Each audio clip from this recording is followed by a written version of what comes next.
మన సమాజంలో తాతగారి ఆస్తి మనవడికి మనవరాలకి చెందుతాయని చెప్పి చాలామంది భావిస్తుంటారు.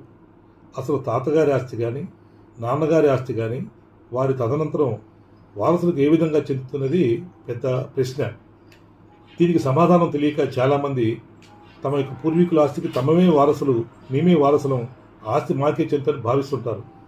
కానీ దీంట్లో చిన్న గమనించాల్సిన విషయం, ఎవరైనా వ్యక్తి తన యొక్క ఆస్తిని సంపాదించి ఒక వీలునామా ద్వారా కానీ రాసి రిజిస్టర్ చేయించి, లేక ఒక గిఫ్ట్ ద్వారా రిజిస్టర్ చేయించి ఎవరికైనా చెందజేస్తే ఆ ఆస్తి వారికే చెందుతుంది.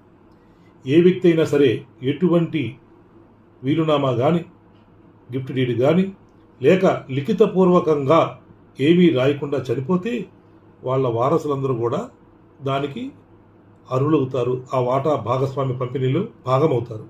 కానీ